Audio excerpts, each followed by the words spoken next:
Welcome to the Personal Brain Trainer Podcast. I'm Dr. Erica Warren. And I'm Darius and we're your hosts.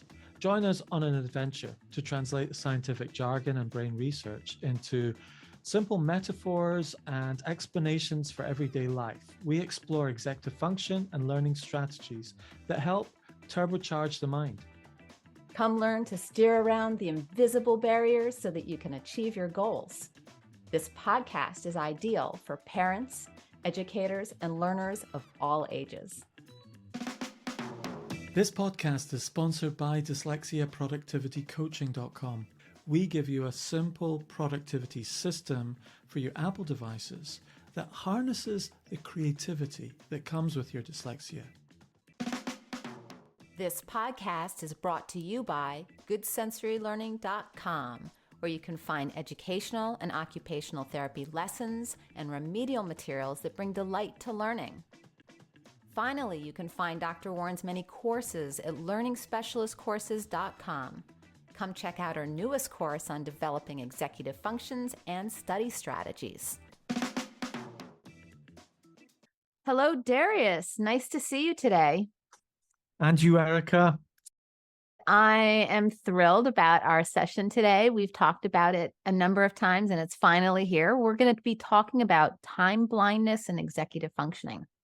Yeah. So time, we've got to be able to estimate time, don't we, to get stuff done in this world and to achieve our goals. So what is time blindness? How would we understand time blindness? I think, it's really that sense of getting lost in time, not being able to really figure out how much time something takes, or even if you're in a project or in the midst of something, how much time has passed, right? So people that are time blind really just aren't very good with being able to figure out anything to do with time. So they consistently underestimate how long tasks will take. They will frequently be late for appointments and deadlines. They often have difficulty starting or even completing tasks, and they're often easily distracted and often lose track of time. And it's interesting because my boyfriend could be the poster boy for time blindness. Because yes, and it's not just immediate time, but it's even long-term time in the sense of, John, when do you think you'll get around to that? Oh, in a week. And it could be a month or 2 months or 3 months or 4 months. So yeah, how have you experienced time blindness, and does it reflect any members of your family? Well, I definitely have a difficulty with time blindness and time and estimating time management. So my kind of framework of everything to do with dyslexia, neurodiversity, dyspraxia, dyscalculia, etc. Often people with dyslexia have difficulty with time as well. It's a co-occurring thing. And people with ADHD have difficulty with time estimation as well. So it rarely stands alone, does it? It's often, in conjunction. What's your take on that?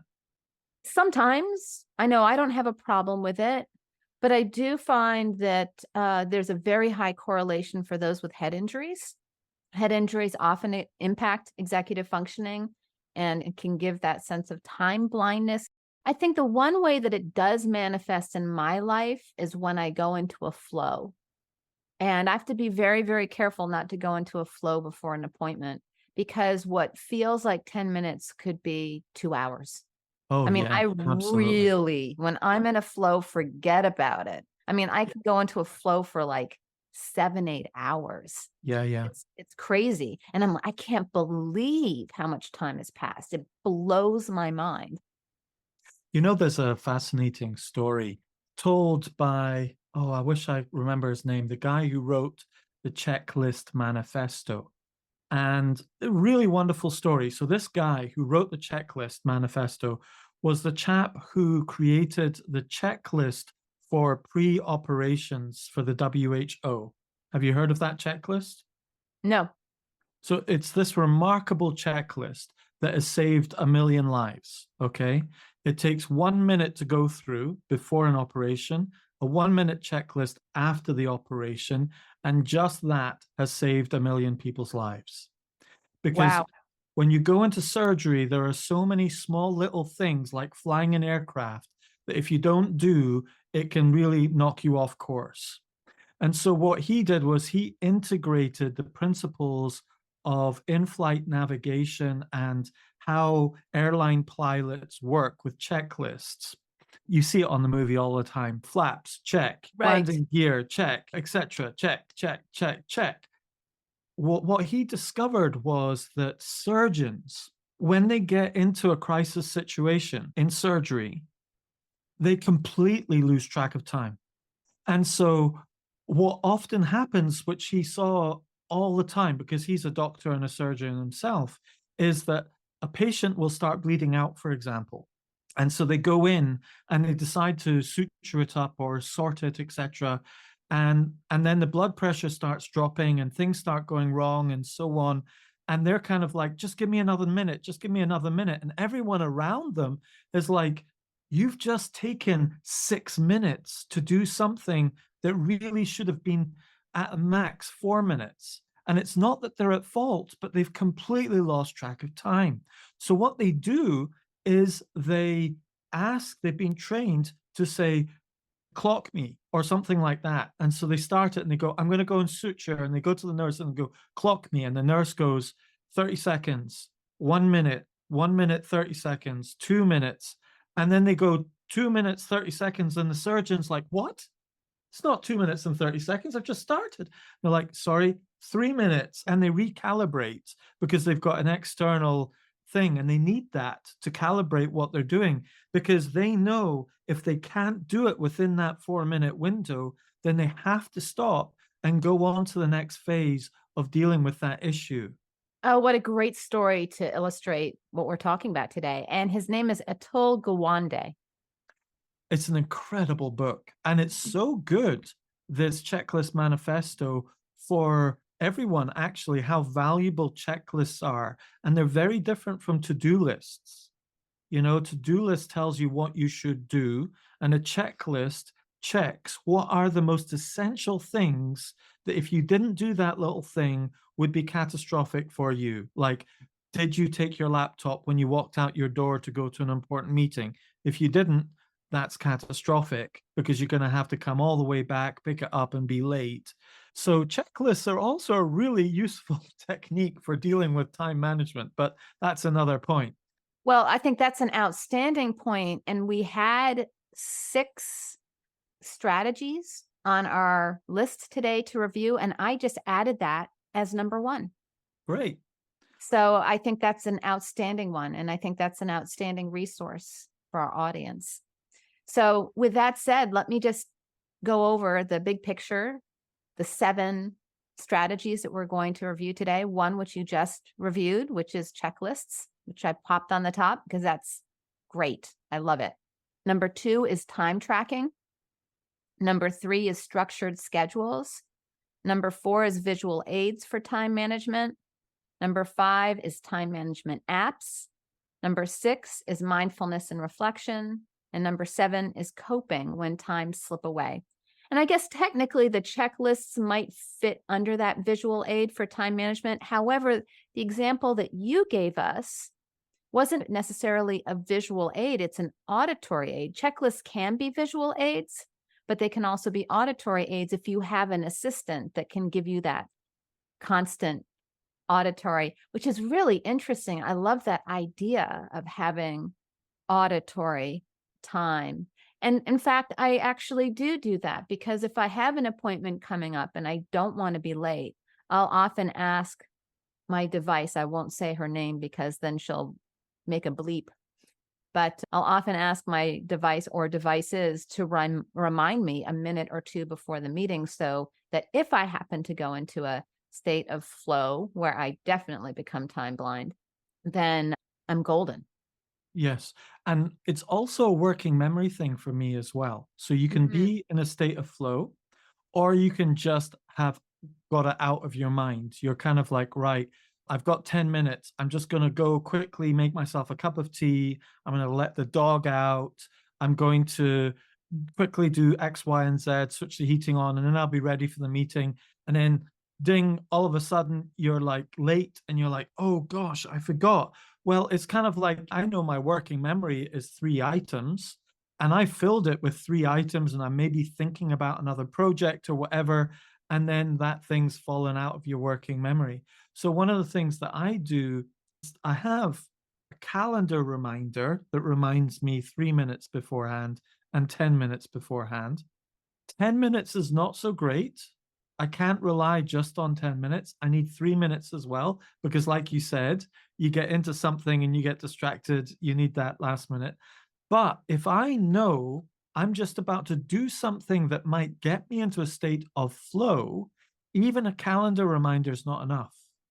Often I need an actual alarm. So I'll say, hey, device, set alarm 7 minutes. And then I hear this alarm, and it's that external waking you up into this world, as it were, rather than your Right. internal world.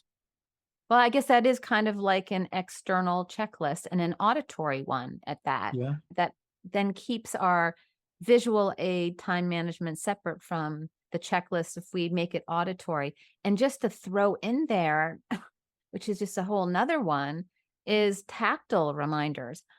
I, for example, almost every time I walk into my garage, I turn on all the lights and I forget to turn them off.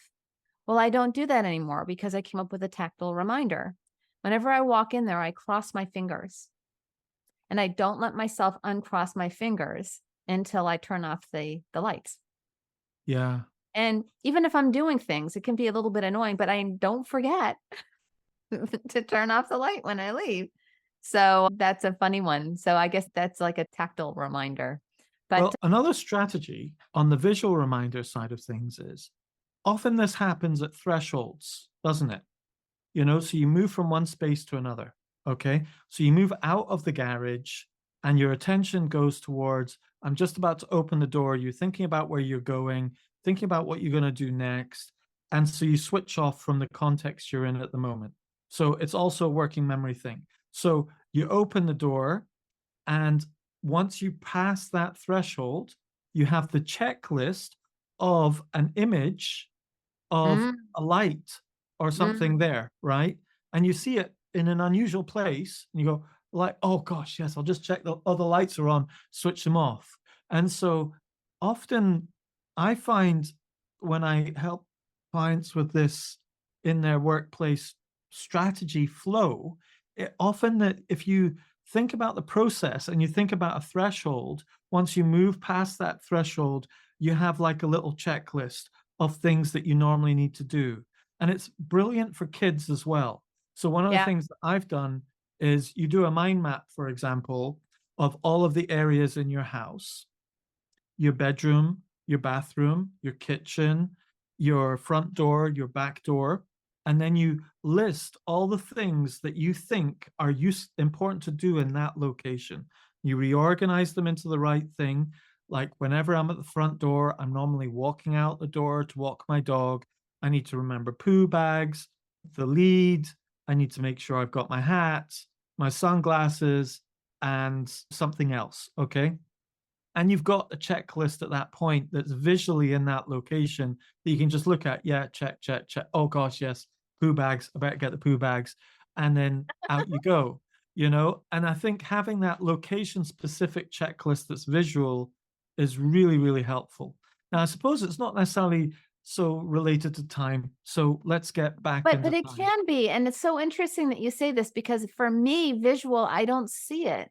I don't know why. It, like, becomes part of the room, but even if it's neon pink, if it's been Yes, there for more than a week, it, like, yes, blends in to the yes, background for me, and it's the auditory thing that kind of jolts me and yeah. and grabs my attention. So I guess everybody's different, but I agree, I definitely give strategies to individuals that are similar to what you're saying. But yeah, let's look at the other ones on our list. It'll organize our discussion a little bit. We've got time tracking first.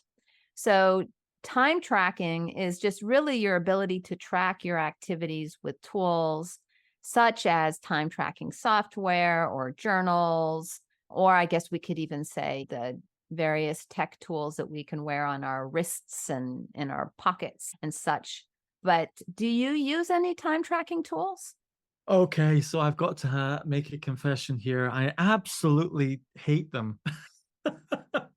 Well, I read this book called The Right Brain Time Manager. Absolute genius book. I don't think it's in print anymore. You can get it maybe secondhand. But this guy's approach to time management as a creative individual, he wrote a chapter on how time tracking is such a negative thing for a creative individual to do. But I must correct that in that there is another one which is similar but not the same. And you've got it in strategy 3, which is visual aids for time management. One of the things that is really useful, I find, is to estimate the time you think something is going to take in your calendar by properly expanding it to that time and not just go for, Yeah. oh, that'll take an hour. Is it 15 minutes? Is it 30 minutes? Is it 45? Is it an hour and 30? Whatever it is. Will it take me 30 minutes to drive there? Or is it 40 minutes or 45?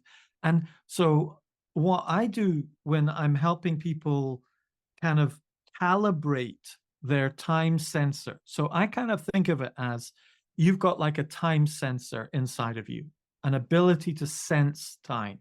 It's like, we're talking about time blindness. It's like having an eye for time, but it's a sensor for me. And a lot of people's sensor isn't calibrated to reality so accurately. And so what you do is you say, right, how long is that going to take? And they go, right, that'll take about half an hour. And I go, okay, really? Half an hour? Fine, great. And they're like, well, actually, and I go, well, one of the key things that I found is if you break it down into 25-minute chunks, you end up being much more personally accountable for estimating the time. Someone can estimate what can happen in 25 minutes more Hmm. accurately than 60 minutes That's or interesting. 90 minutes. So I'll give you an example. Someone says, yeah, I've got to write this, review of this report. And I go, okay, right. You got to write this review and I've got to do it tomorrow. Okay, let's put it in the diary for tomorrow. When should we do it for tomorrow? I'll do it at 4 o'clock. And I'm like, okay, so how long is it going to take? About an hour. And I'm like, are you sure it's an hour? Or is it half an hour or an hour and a half? Definitely an hour. Yeah, I'll get it done in an hour. Okay, well, why don't we just break it down into half-hour chunks, 25 minutes? Oh, well, okay, fine. Well, I need to read the report, find the report, and read the report, which will take me about 25 minutes. Oh, well, actually, it's going to take me longer to find that report because I don't know where it is. No, that's going to take a good 20 minutes to find that report. And then reading the report, well, that's going to take half an hour. And then I've got to review the report and do a quick summary. That'll take another 25. All right. Okay. So we need to make it an hour and a half. And those are the 3 chunks: find, read, review. And so there's this calibration that happens. And I think it's really helpful to think of it as a personal calibration of your time sensor. Yeah, I really like that. I really like that a lot. I think that's a really good example. So I guess what I did is I looked around online and found 2 tech tools if you want Yep. to use a tech tool, and found Toggl and Clockify. Have you used either of those? I've used a few. I think I've tried Clockify actually. I just don't. I think it's really important in terms of time tracking if you're invoicing people and you have to pay people by the hour and, all the rest of it. Absolutely, it's crucial, and these tools are really good. I think tracking time retrospectively by using your calendar, I'm going to estimate it like this, and then you look back and you go, gosh, that didn't take that long. You do that over and over again until you go, this time I'm going to put the time in. And I think it's critical for travel time Right. between Well, appointments and things like that. I think you and I are very lucky because we kind of set our own schedule. But I think these time tracking apps are going to be really, really helpful for people that don't have that luxury. Yeah. Perhaps college students where they have defined places that they have to be at specific times. And something like these time trackers can be very, very helpful. But I agree. Otherwise, it can definitely get in the way of flow and creativity. And I don't use them for that reason. But not many people have the luxury that you and I have, which is we are the managers of our own time. Your strategy too, which is structured schedules, I think is absolutely essential. And basically, we all need to fall in love with having a calendar. And I think it's actually, as a neurodiverse individual myself, I can't believe how many kindred spirits like me have a difficulty with their calendar. What kind of difficulties? Well, there's so many people I speak to, and they're like, I feel so embarrassed. I'm 40 years old or I'm 50 years old, and I still don't have everything in my calendar. And I still can't manage my calendar. And I'm mortified by this. And these are really successful people, executives and so on. If it's left to them, they can't manage their own calendar and they really rely on external factors. And so what happens is you start feeling like you're being controlled Mm. Mm. because take this scenario, a lot of people with dyslexia have this difficulty with time. They find it hard to read the time when they're young. They find it hard to estimate time. Not everyone like you, but a lot. And so what they do is they learn a coping strategy, which is to look at their external environment for cues that indicate what's going to happen next rather than their calendar. Mm. They externalize it. And so someone gets up and the bell goes, oh, right, it's time for the next class. They don't know that the bell's just about to go per se. They see people walking down the corridor going towards the chemistry class and they're like, oh, right, chemistry class, right, we'll go to chemistry class because they don't have a calendar that they're working from. They don't even have an internal calendar of automaticity of that routine, even to rely on. So they're looking at a lot of external cues. And the consequence can be that you feel, oh my goodness, I'm always just responding to what's out there, and I'm not taking personal control and having direction. And the answer to that is to fall in love with your calendar. Yeah, and I think we got a little stuck, our generation, between the paper calendars and the digital calendars. I know it took me like 10 years to transition from paper to these kind of online tools. And it was a real struggle. And I would go onto the online tools and then I go back to the paper. And then I had them both for a while. And I finally graduated. It reminds me of when we went from handwriting our papers to typing our papers. It was like a process to I had to bridge that. It just took years before my brain could kind of manage it that way. So I think the older generation, it's just been a little bit hard to transition over, but I've finally done the transition. But I'm sure that there are plenty people that haven't done that transition. And the other thing I wanted to say is that what I love about these digital calendars, I know that Google does this and I know that Apple Calendar does this, is they have this line which it represents time in real time and it moves through your calendar and then it changes the colors of my calendar so that I can see very, very easily what's the past and what's the future and what's the present. And there's something about that that just makes me a little bit giddy. I just think it's just wonderful. It is, yes. Little line that just travels through my Yeah. calendar. Just I think it's wonderful for anybody with time blindness. To me, it's just so much more appealing than looking at a watch. Yeah, again, it's calibrating you, isn't it? You've got the length of the day, and you can roughly say, oh, we're roughly halfway in the day. Again, it's that calibration side of things. One little thing that I would say when we're talking this topic about structured schedules is when I'm teaching people about how to start loving their calendar, which can be hard because a lot of people are like, oh gosh, it's so frustrating. And normally, what's so frustrating about it, Erica, you asked, is that not everything's in it. So, what happens is you put kind of 60 or 70% of stuff in there. So then you look at it and you've gone to all this effort to get 60 or 70% of the way there, but you've not got 100% of the benefit. Or, in fact, a lot of the benefit is to be able to see the context of everything that you're doing. And do you know what the breakthrough for a lot of the clients is when I say this one thing. I say your calendar is a book of promises. Mm. Every time you make a promise, it has to go in your calendar. I love that. Your calendar is a book of promises. And, it takes me back to, oh, what is that book? The Four Truths. You know Okay. what I'm talking about? No, I don't. Oh, anyway, but there's this one thing that he says that you should always do, which is to be impeccable with your word. And I think that it's kind of the same thing as you're making a promise when you write it in your calendar. And if you can stick to your calendar, then you can be impeccable with your word, which is a wonderful thing to do. And it's a wonderful thing to have people in your life that are able to be that way, because then you can rely on them. And we all want to be reliable, right?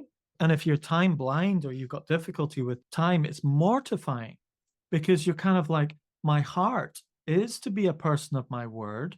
My heart is to honor my commitment with you, but my relationship to time and measuring time got in the way. Yeah. And so the person can misunderstand that and say, you didn't show up or you didn't do this because you don't care or you're not professional, but actually it's something different. And so, what I suggest to people in that scenario is first of all, decide I will only put things in my calendar that are promises. Secondly, I will put all promises in my calendar. And thirdly, if it's in my calendar, I will do it.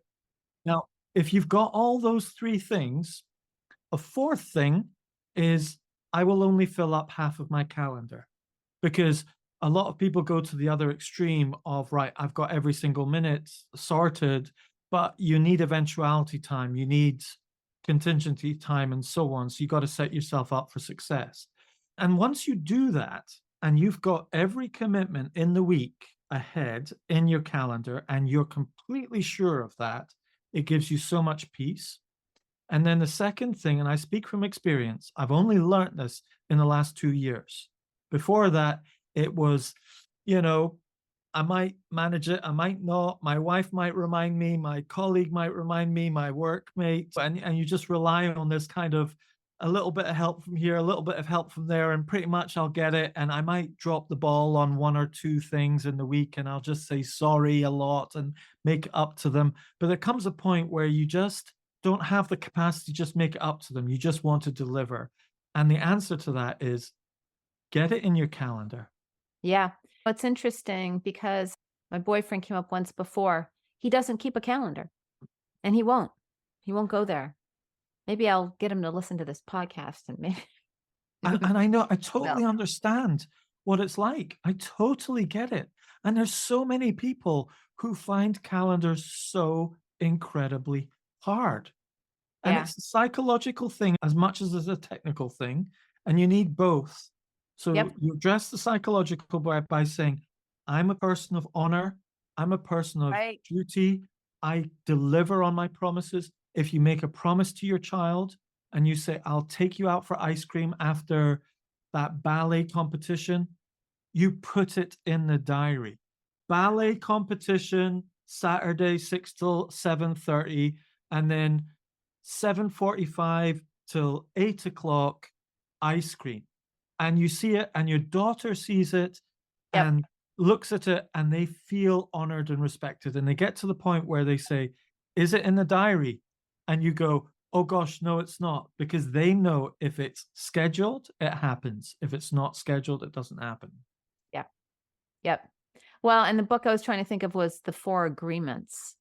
Ah, Are you familiar with that one? no, tell me more. Oh, it's a really cool book. I'm not sure how he pronounces his last name, but it's Miguel Ruiz, maybe, Okay. and it's a worthy read. What are the 4 agreements?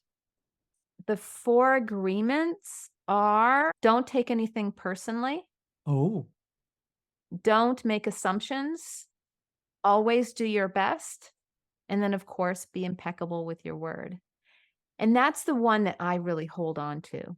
I love yeah. that one. I really do whatever I can to be impeccable with my word. But yeah, it's a lovely book. I highly recommend it. It's one of those feel good books. Is when you're done, you're like you feel very empowered. But back to time blindness. Let's move on to our third strategy, which we've scratched the surface of, which is visual aids for time management. And these aids can help you keep track of time with these visual signals, which makes it easier to be able to see where you are. You have clocks that you can look at, which gives you a little bit of an idea, but these tend to be more like a countdown where you can see how much time you have left.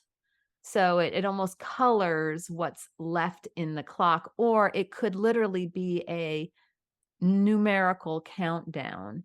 And that can be really, really helpful. For some people, it can create anxiety.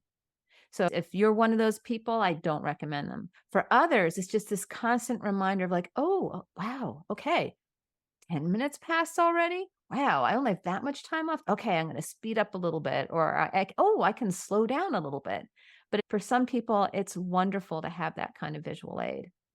When I was a primary school teacher, there was a point where I had a class of 42 children. It's a lot. That's a lot of children, one class. And I had them under complete order and rhythm and control, not through domination, but through a rhythmical flow and so on. And one of my key strategies was to count down time to the end of when I wanted a task done.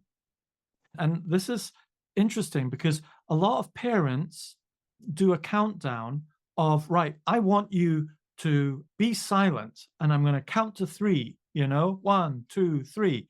Well, that's a no go as a teacher. Don't count down for a silence. If you want something instantly done and it can be instantly done, you expect it to be instantly done.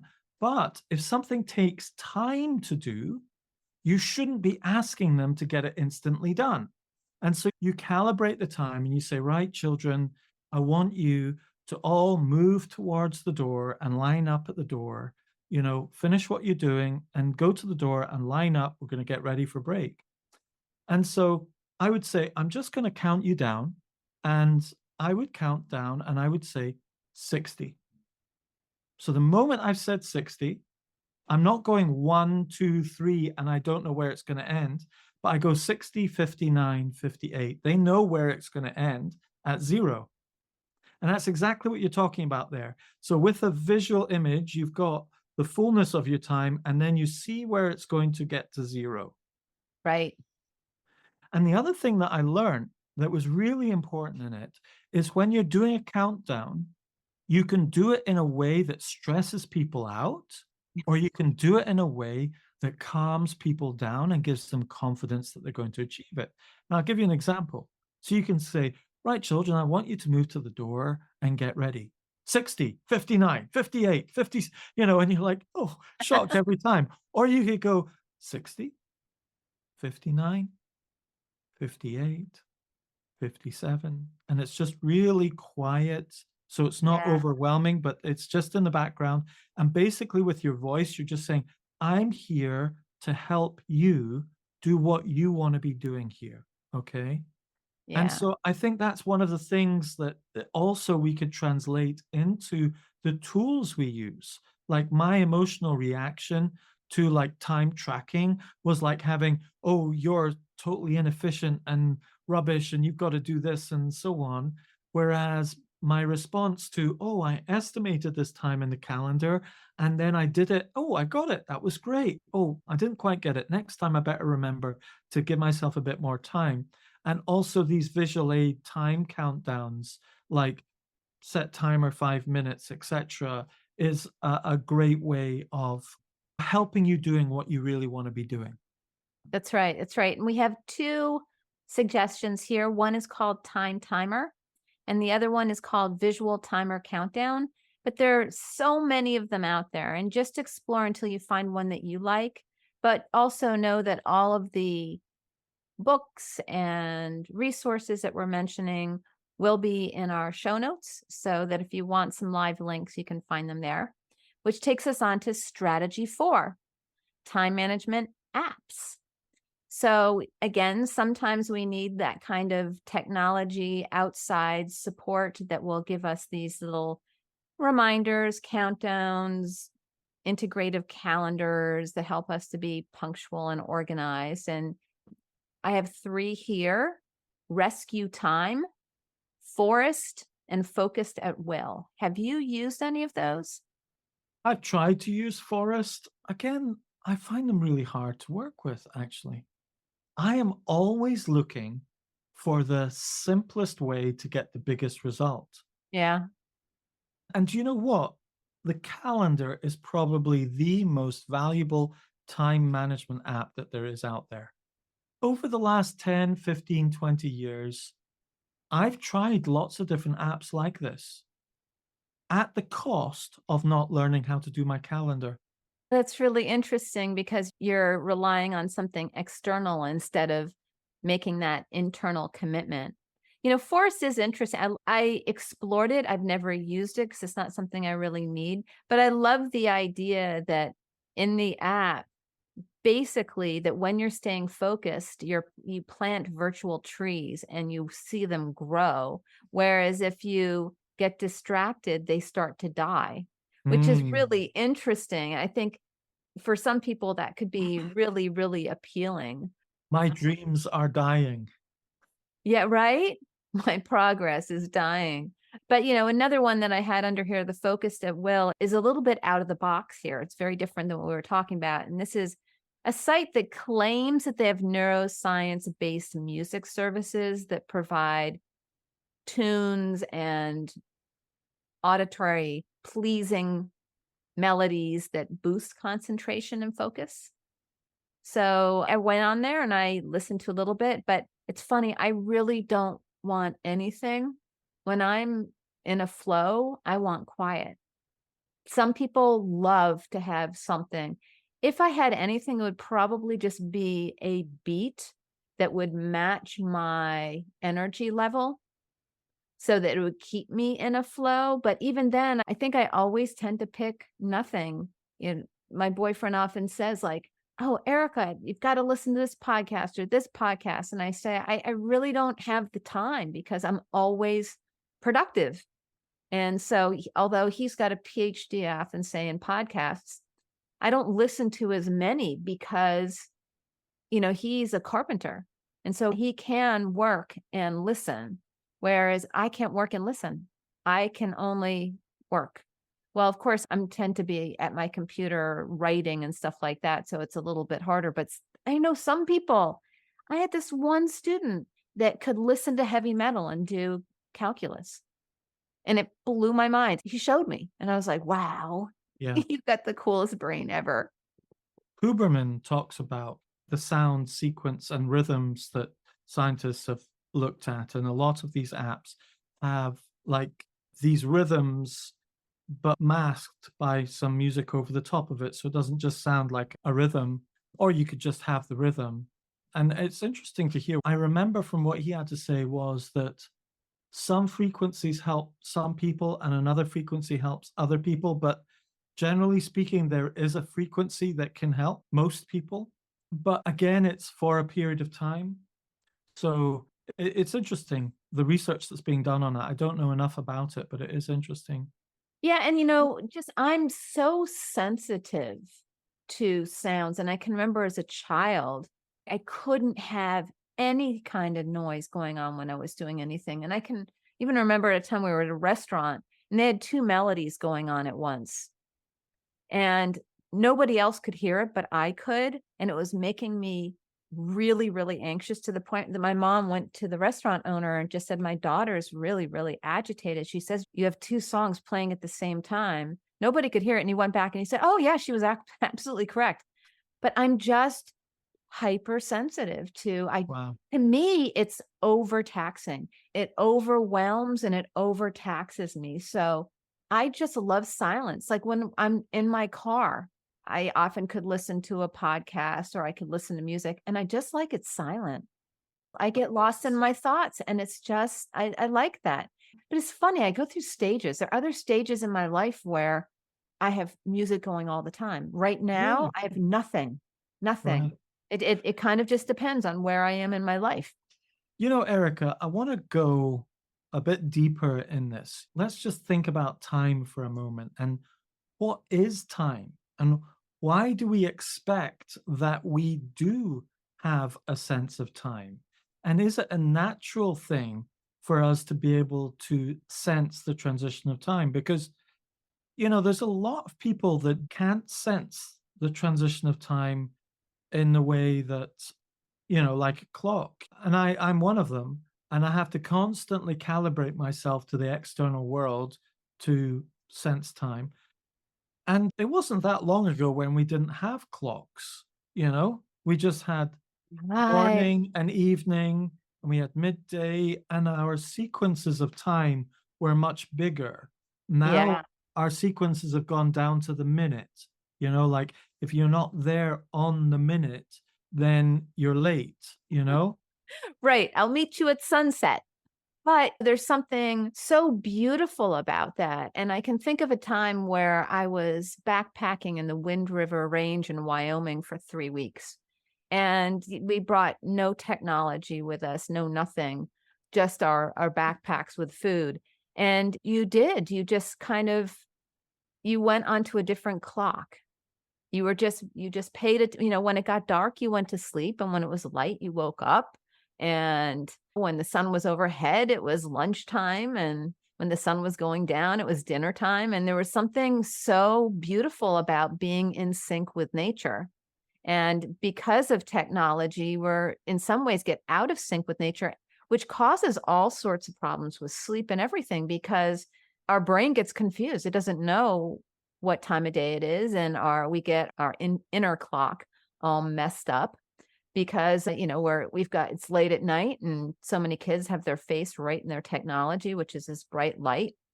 And yeah, it's not great to be out of sync with nature. So, what is it, do you think, that gives us our ability to sense time? Some people are really good at it, and some people aren't. Yeah, it's funny, unless I'm in a state of flow, if I'm just moving throughout life, I'm usually within a couple minutes of what time it is. I can usually tell you what time it is. Wow. So what is that? And it's funny when I do that, it's not like I look outside and evaluate my situation. I feel a sense of time in my body, but some people don't. Yes. But I wonder if we gave up all these external measures of time, like clocks and watches and cell phones, whether we would get into a rhythm naturally that maybe perhaps all of these things are disabling our internal clock. I remember once I was in Israel as a young man, 21. I went visiting there and I ended up working as I cut grass on one of these on these little sit on mowers. I just cut grass every day, 9 to 5. I loved it. It was fantastic. The sun would be blazing overhead. And I started this game where I would try and predict the time by where the sun was in the sky. And so over the course of 3 months, I would play it with my friends and they would come up and they would go, "All right, Darius, what time is it?" And I'd look up, I'd go 12:16. And they would go, "Oh, right, 12:20." And I used the sun as the gauge. I got used to the sun as a dial, as it were, and I could sense the movement, the relation of the sun to where I was as a sort of massive sundial, as it were. In many ways, we've all kind of, humanity has been doing that, using the sun and our relationship to the sun as a time piece.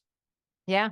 And I think it's a healthy timepiece because I think the more we're in sync with our planet and with the environment, the more grounded and more balanced we tend to be. There's a theme coming up in all of this conversation that's been really helpful for me. And that theme is about calibrating Mm. to reality. So even as I'm standing there on the grass looking at the sun, I'm calibrating myself to the sun. If I'm looking at my calendar and how long I expect something to take, and how long it'll take to get there, I'm calibrating it to reality. And there's something actually that we haven't talked about is that when you use the calendar as a time management app, okay, we're talking about strategy for time management apps right now. One of the simplest things that I've got people to do when I'm teaching them to use a calendar is I ask them to change the time of their appointment visually with the toggles rather than with the numbers. Interesting. So you're just stretching out the time period in your calendar versus manually typing in the times because then you kind of feel the length of the time. That's really lovely. And you're also seeing it in the visual context of the amount you have in a day. Because sometimes when we set an appointment, okay, it creates a pop-up and we see the appointment, and we type in, 4:30 or whatever, and then it puts it in the calendar, and then you've got conflict. Whereas if you put it directly visually into the calendar and position it and slide it up and expand it and so on, and you then have a visual cue as to how full your day is and how you're going to Yeah. honor that commitment or not be able to honor that commitment immediately visually. So I Yeah. find it very helpful to use the calendar as a visual tool and a visual, very basic, simplistic time management tool in that I I make sure I put in all of the preparatory time, all of the travel time, all of the traveling back, all of my lunch breaks, all of the commitments. I've got to pick this person up. I'll remember it. But the point is not to remember doing that particular thing. But when someone says, oh, right, can we phone at 4 o'clock? And then you say yes. And then you've got to actually go and pick your kid up. You're not late for the kid. Do you know what I mean? Yeah. Uh, and so it's having that visual context of all these blocks and seeing it visually what you can fit in. So you're calibrating to the reality of your day. Right. You're chunking. You're chunking. And I love the color coding aspect too, where if I have a work appointment, I color coded a different color than maybe a more personal appointment, which is also really interesting in being able to look at your day. But I'm going to move us on because I know that we have other things going on this evening. So how about the next strategy, mindfulness and reflection? So ultimately, the purpose of this one is just to boost your awareness of the present moment. Mm, And a lot of these mindfulness apps and techniques bring you into the moment because we can so easily get stuck in patterns where we are completely unaware of the moment, where we're just following through with what we're supposed to do and we're not even necessarily present or intentional. We're just kind of in a personal program of our subconscious telling us what to do, and we lose the beauty of the moment. And the moment is really all we have. Although it's fleeting, we're in a constant state of fleet of fleeting, I suppose. That moment, the second you're aware of it, is it's gone. It's over. By the time we hear what we've said, it's no longer the moment. It's already in the past. It's such an interesting concept that the moment is just, if you truly, you can't really put your finger ever on the moment. yeah. I think in a previous podcast, I talked about the difference between the Greek word for time, which is chronos and kairos. And chronos time for the Greeks was chronological time, like you've got a chronometer. How do you say that? Basically, a watch that marks chronos time. And then you've got kairos time. And kairos time is a word for a moment. You know, when you get caught up in a moment, you have a beautifully romantic moment on a beach, on the cliffs, looking out over the sunset. That's a moment in time. That's a kairos moment. Mm. And then, or maybe you have this moment at a crossroads of your life, and you knew that was a moment. I had to make a decision this way or not. And often in those kairos moments, time changes. Time Yeah. suddenly gets fast or time gets really slow, but the Yes. relationship to time just changes because it's a Yes. kairos moment, you know? Yes. And so if you were to use that language, sometimes we're so caught up in chronos time that we Yes. pass through and we miss kairos moments. Oh, I love that. That's such a beautiful way of putting it. And yeah, and I think that there are these apps out there like Headspace and Calm that can really help us to stop and appreciate the moment and really experience the moment and sometimes even find the moment in our busy day of just stopping when we're eating. Mindful eating is wonderful because we can eat the most delicious meal and barely taste it, right? And there's such a beauty in just stopping and saying, wait a minute, okay, let me drop the agenda, let me let go of the schedule or whatever is going on, and just really experience this moment. I remember when we were talking about this last, it was, you know, the episode where we talked about my sailing trip from Ireland to Iona. Yes. And we talked about kairos moments. And in that journey, we said, look, let's stop and let's just have a moment. And we allowed ourselves in that space, you know, because there's hectic things happening, wind, weather, tides. You got to get certain place, you got to sort this out. There's all sorts of things to do, etc. But you just say stop, Yeah. and we're just going to have a moment. And Yeah. sometimes it takes 30 seconds or a minute to actually have a kairos moment. And that is a form of mindfulness and reflection. And really, when you're being mindful and reflective, you're really getting yourself ready for a kairos moment. Yeah.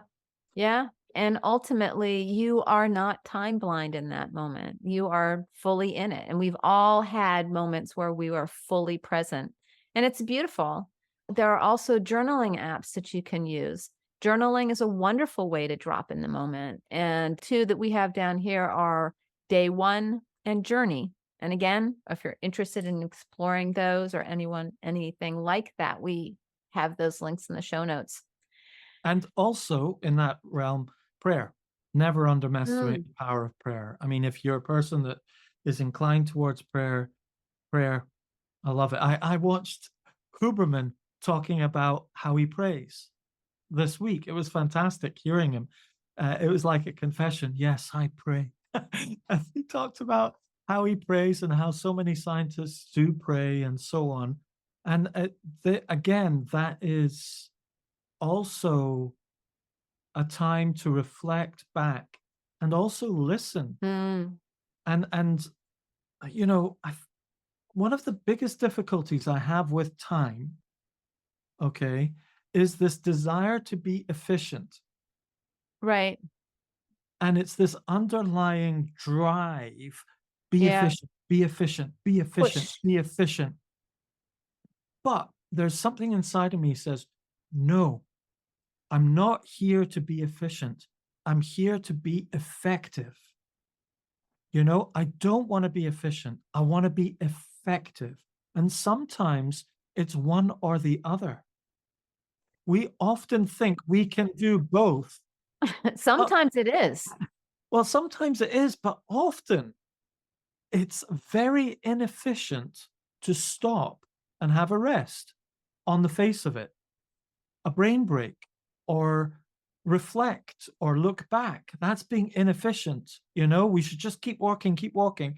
But there's this balance between efficiency and effectiveness. And I Yes. think effectiveness often requires us to stop, and stopping often feels inefficient. but it actually can be Right. the most effective things to do. Stop, turn back, reflect, stop, look at where you're going, set your goals, etc. You know, rather It than can being really efficient at going in the wrong direction. but I do think that stopping in those moments and it would can make you more efficient because it gives you that needed brain break so that you can be more efficient. Yes, absolutely, I agree. But what I'm kind of challenging is that feeling, trying to feel efficient, you know? And often there's this thing like, you got to be more efficient, you got to be more efficient. And Yeah. how about all these people who say, actually, I give myself time in my work day to think about my business, not just 8 p.m. at night or 9 p.m. when I'm exhausted in the middle of a night and I'm processing it instead of sleeping. But are we giving ourselves time to stop and be still and reflect?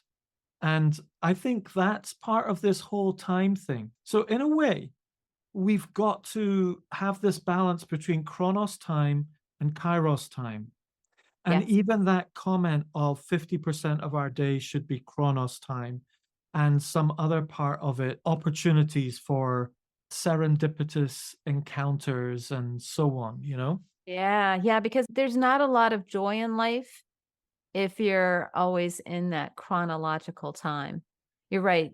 It's giving yourself the space to have those moments of awe and inspiration. Laying in bed in the morning is where I get most of my inspiration. And I love just laying there for an hour and coming up with so many ideas that I have to jump out of bed because I'm so excited about my thoughts.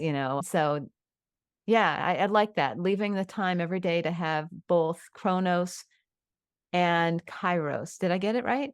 Yeah. Time.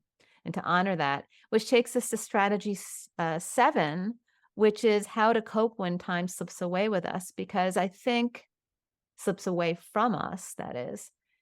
I think that a lot of us get really frustrated. We can really beat ourselves up and we can beat up other people too for being late. And we have to be a little bit more self compassionate when we're having a tough time with time. Or, as you would say, yeah, maybe we need to take on some of these calendar apps that can help us be more impeccable with our word. But there's a balance between moving towards managing time and being gentle with ourselves when we flub up, so to speak. But with that said, we're going to just give 2 technology options that you can use that a lot of people like, Asana and Trello, which again are these task management systems that can help you. I don't tend to use those, but I know a lot of people that do. I find a lot of my college students like to use those types of apps largely because they have so many places that they have to be, and they don't really have the capacity to manage their own time because everything is so externalized at that point in their life. Have you used either Asana or Trello? Yeah, I've used Asana and Trello. I ran my whole business on Asana. I love Asana, it's great. I use reminders personally. So my system that I kind of teach people on is take notes, make maps, and set goals. But the tools that I recommend people to deal with coping mechanisms is use Apple Notes to take notes, use reminders to write down tasks, and then use your calendar for your promises. And it goes Mhm. in that kind of in that step. So, oh, that's a useful bit of information. I'll put it into my notes so I don't forget what's important. Okay. That's a bit of information I need to action at some point. It becomes a reminder. But if it's a reminder that I have, it's a promise to myself or other people, then it goes into my calendar and I protect my calendar for promises. And once I've got promises in my calendar, that is the ultimate coping mechanism. I used to put to dos and tasks into my calendar, but they're not promises in the same kind of way. And what happens is it overwhelms your calendar and you just go, oh, it's just got too much. And your promises get bundled into tasks, and they're very different. A promise is a promise, and a task is something you will eventually get to, but a promise is a time bound promise I'm going to be there at this time and I'm going to do this. And for me, that's been my biggest coping mechanism for when time slips away, my calendar again, but making sure it's only promises. Oh, we have to end on that note because it was so beautiful. It tied it together with such a big, beautiful bow. And I really appreciate everything that you had to say there. It's really, really beautiful. I'm going to hold that idea of my calendar as my promises. And that really resonates with me. And I hope for the audience too that that shifted what calendars are and what they can do to make them more palatable and more friendly. Yeah. Thanks, Erica. Till next time. Till next time. Thank you for joining our conversation here at the Personal Brain Trainer Podcast. This is Dr. Erica Warren. And Darius Nomduron. Check out the show notes for links to resources mentioned in the podcast. And please leave us a review and share us on social media. Until next time, bye. Bye.